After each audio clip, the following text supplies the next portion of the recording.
tardes. Mi nombre es Leticia Domínguez, soy el número 21. Nosotros somos el grupo número 7. Los temas a exponer son los siguientes: mecanismo de control de los Estados Unidos sobre República Dominicana hasta la primera ocupación militar norteamericana, 1916-1924. Para dar inicio a nuestra exposición voy a empezar con el tema central: mecanismo de control de los Estados Unidos sobre República Dominicana.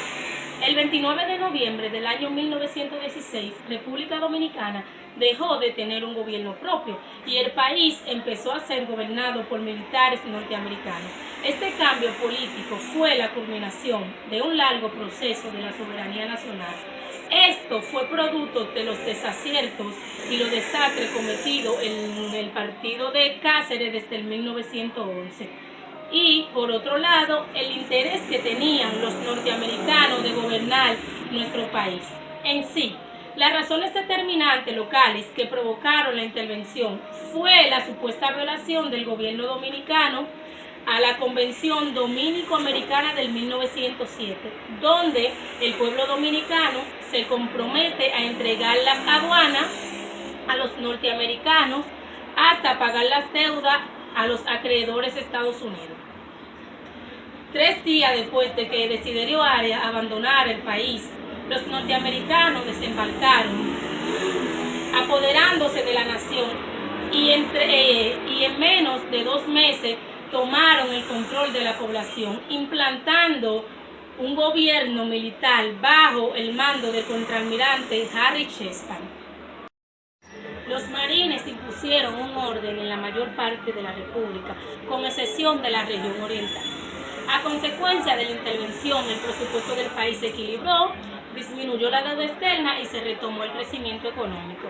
Los estadounidenses crearon importantes proyectos de infraestructura, como la creación de nuevas carreteras, la Guardia Nacional y una organización militar profesional que sustituyó a la fuerza partidista de carácter caudillista. La mayoría de los dominicanos se resintió al ver la pérdida de su soberanía, que quedó en manos de los extranjeros.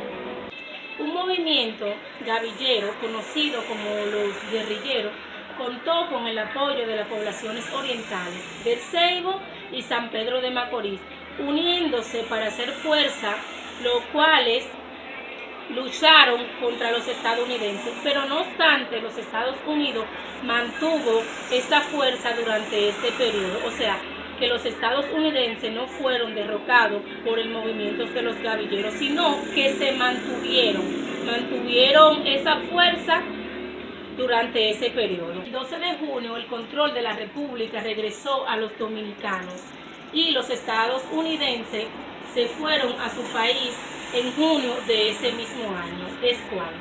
Buenas tardes, mi nombre es Gabriela Rodríguez y voy a estar hablando sobre el gobierno de Carlos Felipe Morales Languasco y el convenio de 1904. Carlos Felipe Morales Languasco fue sacerdote y militar, seguidor de Juan Isidro Jiménez. El 24 de octubre logró unificar a los horacistas y a los feministas con el propósito de derrocar al presidente Alejandro Bossi y eliminar las raíces del milicismo. Esta revuelta, conocida como la Revolución Unionista, sacó del poder a Bossi el 6 de diciembre de 1906. Morales Languasco asumió el poder. Luego de algunas luchas en las que se iba evidenciando el favoritismo de Morales Languasco hacia los Estados Unidos, país al que le concedería el derecho de la administración de aduanas en junio de 1904. Se celebraron elecciones en las que Morales Languasco quedó establecido como presidente constitucional y Ramón Cáceres como vicepresidente. Agobiado por el problema de la deuda pública y las constantes exigencias de los acreedores extranjeros, se decidió llegar a un acuerdo con los Estados Unidos, un acuerdo financiero con los Estados Unidos, consistiendo que los ingresos aduaneros fueran percibidos por un agente nombrado por el presidente norteamericano. El acuerdo se firmó en febrero de 1905. Descontento de los horacistas con la presencia de jimenistas en el gabinete, o sea, de funcionarios jimenistas en de funcionarios feministas en el gobierno empezaron a acosar a Morales y cuando este se vio en aprietos, se alió con los feministas para dar un golpe de estado contra su propio gabinete gubernamental y sacar a los coracistas. La noche del 24 de diciembre abandonó la capital para dirigirse a Jaina y embarcarse para Montecristo, desde donde dirigiría su administración. Al llegar al sitio convenido con los feministas no halló a nadie y huyó hacia Asua fracturándose una pierna. Y huyó hacia Asua fracturándose una pierna. Y huyó hacia Asua fracturándose una pierna. Asilado de la legación norteamericana, renunció a la presidencia. Ahora voy a estar hablando sobre el convenio del 1905 o el convenio dominico-americano, el cual fue firmado el 7 de febrero del 1905 con el gobierno del presidente Carlos Felipe Morales Languas.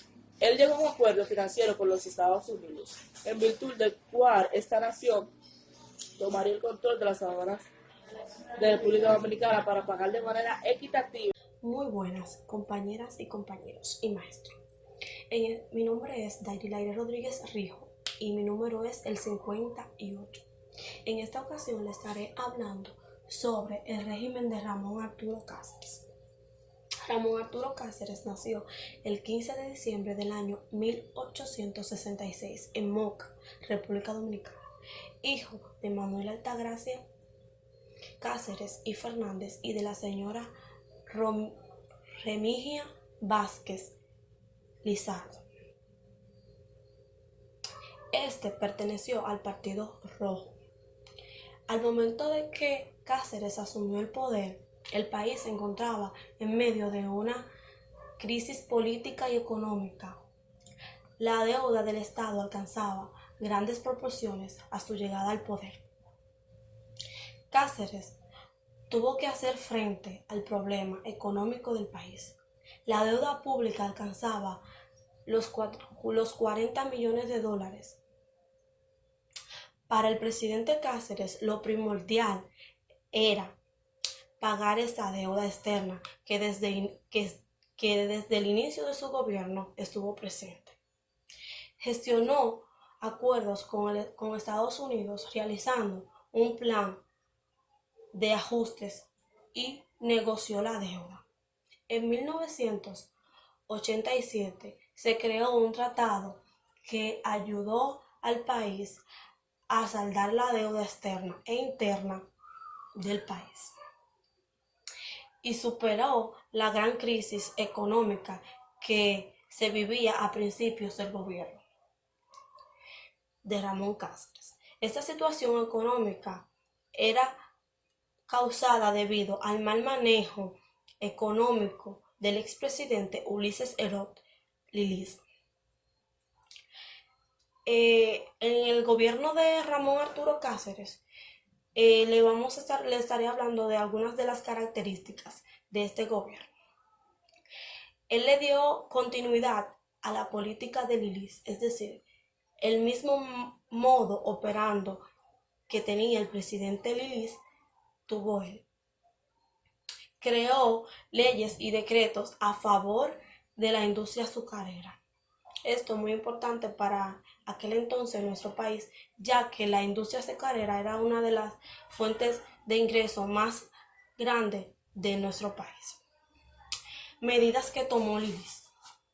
Bueno, Lilis anuló el cargo de vicepresidencia.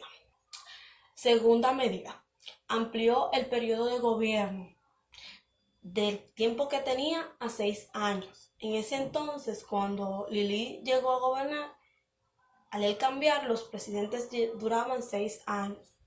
Tercera medida, suprimió el Consejo del Estado.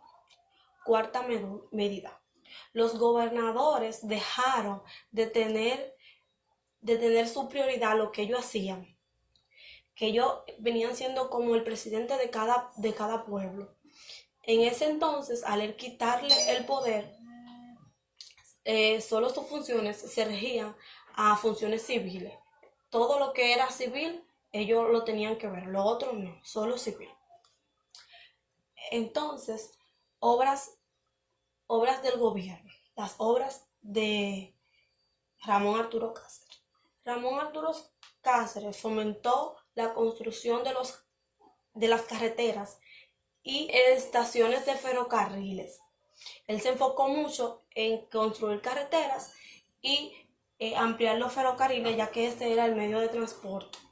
El régimen de Ramón Arturo Cáceres terminó debido a que muchos sectores que lo apoyaban a él mismo en su gobierno, formaron un complot en su contra. Y el 19 de noviembre de 1911, un grupo interceptó el coche donde iba donde él acostumbraba a salir con sus esposas a su casa que tenía fuera de allí. Y el chofer que manejaba dicho auto le mató y le quitó la vida. Hasta aquí mi exposición. Mi número es el 58. Mi nombre es Dairi Rodríguez. Muchas gracias. Mi nombre es Ramón Darío Donastor. Pertenezco al grupo 7 de Historia de la UAS La Romana. Esta noche vengo a hablarles de la Convención de 1907 y sus antecedentes y la intervención militar norteamericana. El 8 de febrero de 1907 fue firmada en la ciudad de Santo Domingo la Convención Dominico-Americana, en virtud de la cual Estados Unidos pasaría a tomar la administración de las aduanas dominicanas o de la República Dominicana. El convenio desató un movimiento de protesta porque se consideraba antipatriótico, pero los negociadores dominicanos, Emiliano Tejeda y Federico Velázquez, sostuvieron que era la única solución posible ante las continuas demandas de los acreedores europeos. Y frente a la insistencia de Estados Unidos para que el gobierno dominicano pusiera en orden sus finanzas. Al asumir el control de las aduanas, Estados Unidos se comprometió a pagar con sus ingresos las deudas externas e internas de nuestro país. La Convención Dominico-Americana fue ratificada por el Congreso Dominicano el 3 de mayo de 1907. En virtud de ese convenio, la República Dominicana se comprometió a entregar el control y a la administración de las aduanas de nuestro país. En tanto, o hasta tanto, el país pagara la deuda ante los acreedores estadounidenses. La Convención Dominico-Americana también obligaba al gobierno dominicano a no modificar su tarifa aduanera ni aumentar su deuda pública sin el consentimiento del presidente de los Estados Unidos. El acuerdo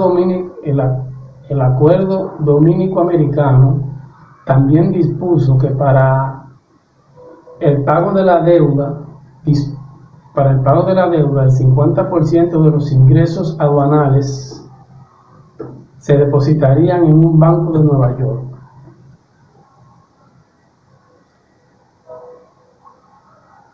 Y un 5%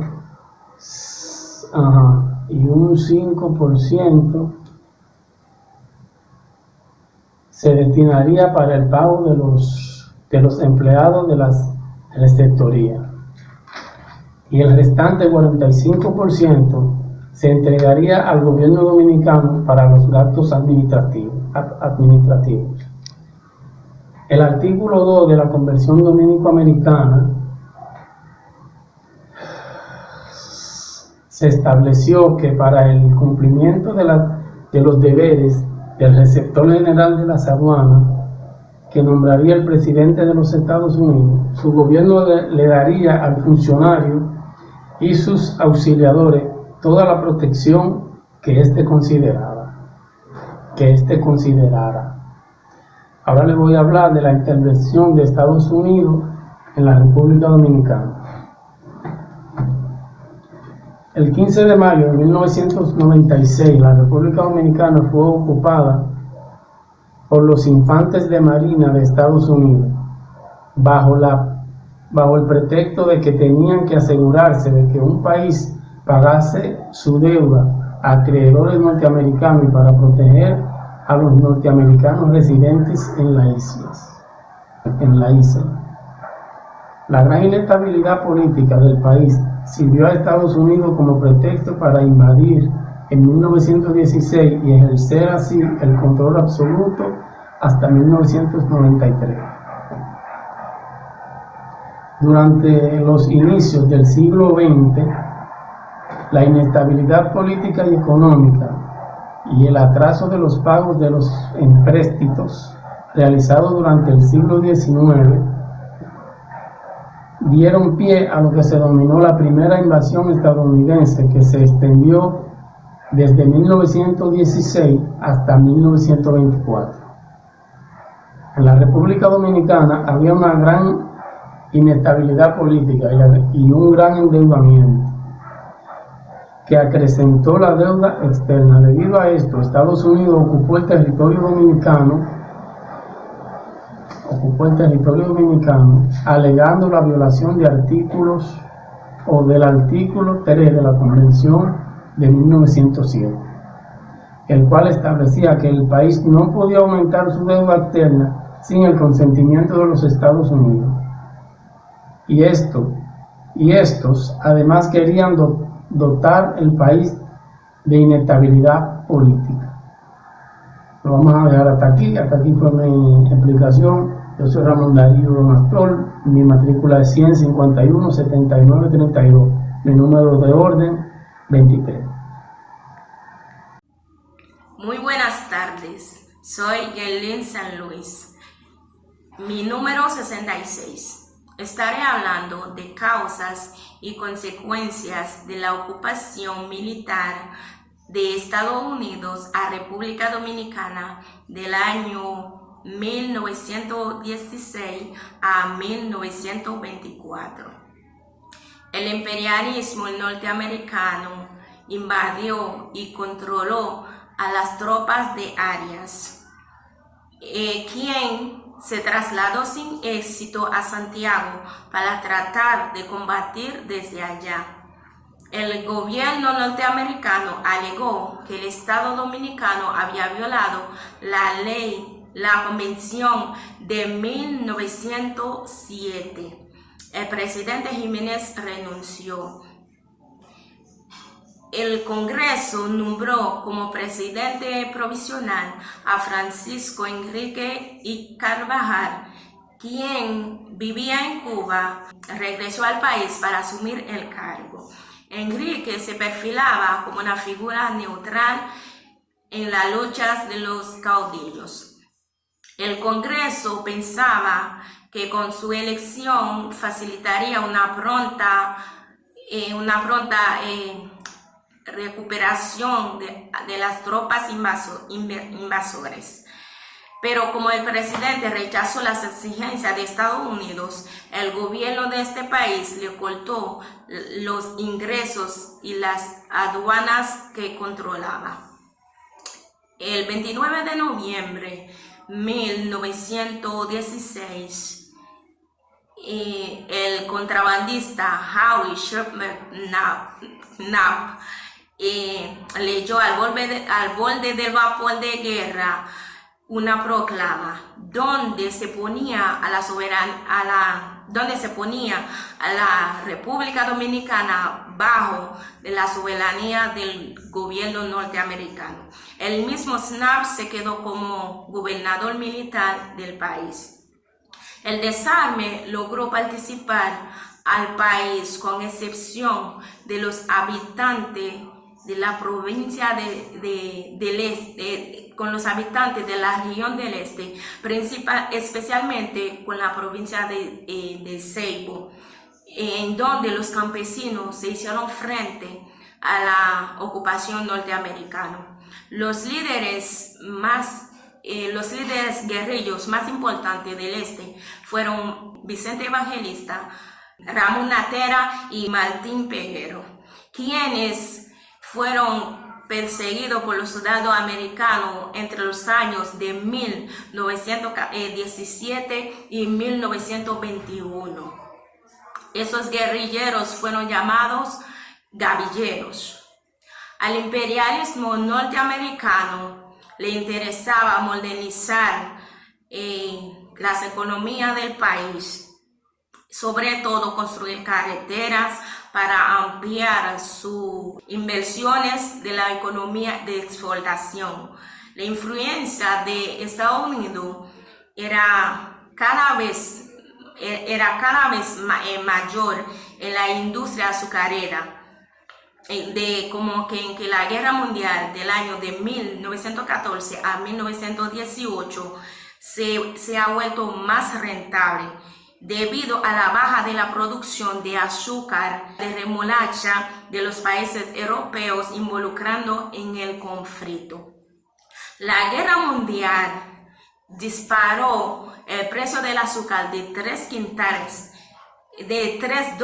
por quintal en 1914 y a $25 en el año 1920. Las exportaciones de azúcar pasaron casi a $5 millones y a 45 millones y el cacao y el tabaco en hoja también crecieron, y el café creció también y creció hasta el año 1919. Creció hasta el año 1919 cuando alcanzó los $6.6 millones de exportación y se desplomó tras la crisis que se procedió en el año 1920. Las exportaciones total del país pasaron a ser poco más de $10 millones a 59 millones. Esos fueron llamados los años de llamada las danzas de los millones. Y también tiene sus consecuencias.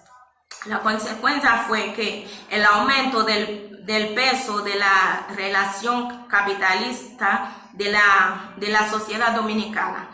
Se modernizó la infraestructura vial y se desarrolló comercio de exportador e importador. La industria azucarera pasó a ser controlada por el capital norteamericano y se consolidó el papel del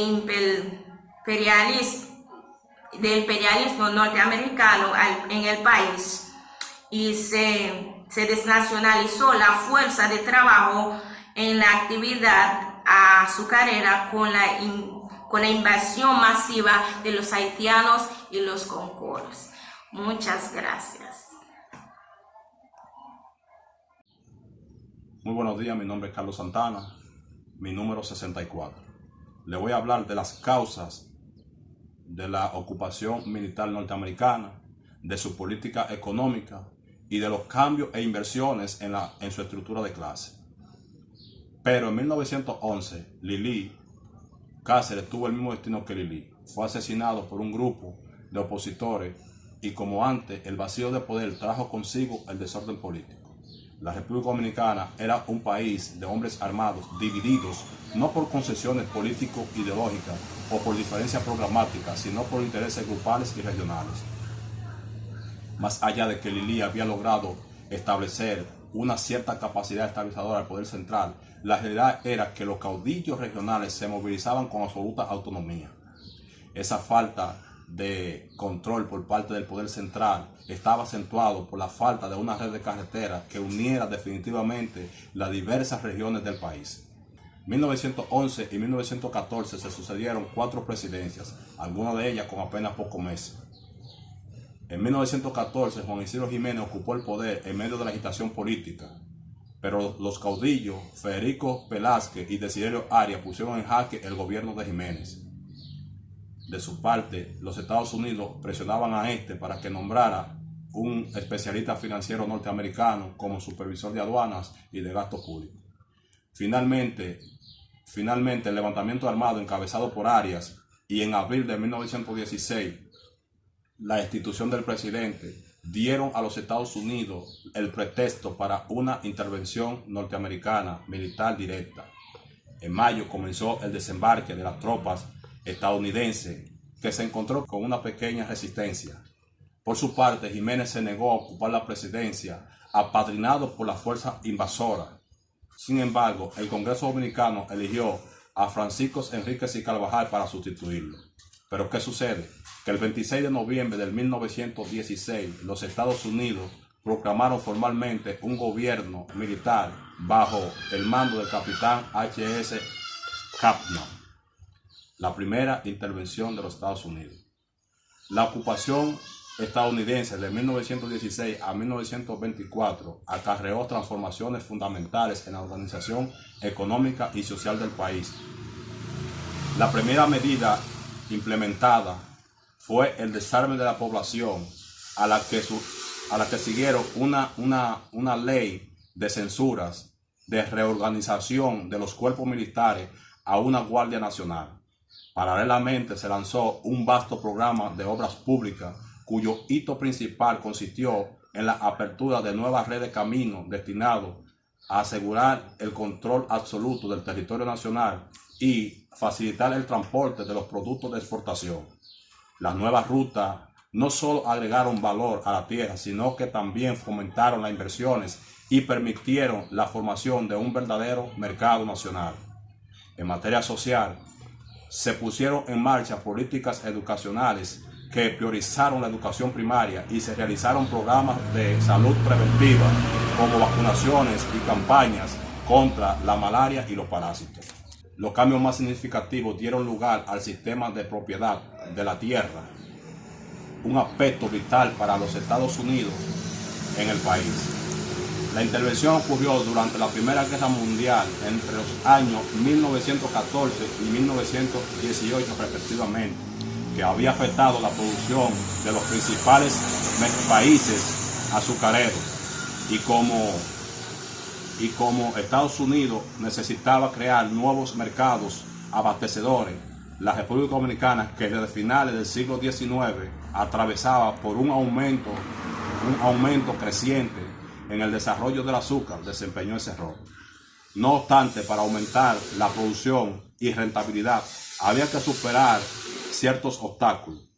Uno de ellos era la falta de ruta de camino y otro la existencia de un sistema de propiedad de la tierra, sustentado en los terrenos comuneros compartidos por varios dueños y en las pequeñas propiedades agrícolas.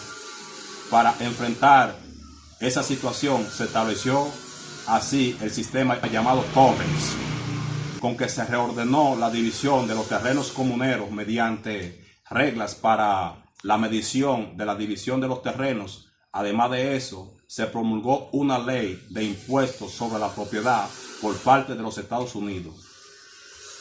Por su parte, los Estados Unidos dieron un tratamiento preferencial al azúcar dominicano. Las disposiciones en torno a la propiedad del suelo hicieron que muchos campesinos perdieran sus tierras porque no podían afrontar los impuestos y los pagos de profesionales agrimensores para la medición y la separación de sus terrenos. Además de que se había vuelto común la falsificación de títulos de propiedad, de esta manera se facilitó la información de latifundios azucareros que ocuparon en el este del país. No por casualidad allí surgió la principal fuerza de resistencia armada a la intervención. Muchas gracias. Esta fue mi exposición. Muy buenas tardes. Mi nombre es Franmelis Pacha Cayetano y soy el número 43. Y en esta ocasión yo voy a estar hablando sobre medidas tomadas por los norteamericanos, causas internas y externas de la desocupación. La resistencia que fue expresada desde los primeros momentos de la intervención y con el paso de los años fue creciendo considerablemente. La oposición no era para menos, debido a los constantes maltratos por los militares contra los campesinos y otros segmentos poblacionales, según se hace constar en documentos de la época ya analizados. Quienes estaban en contra de la intervención era objetivo de precisión, intimidación, amenazas y encarcelamientos. En este contexto podemos ver que los gravilleros se volvieron un constante dolor de cabeza para aquellas personas.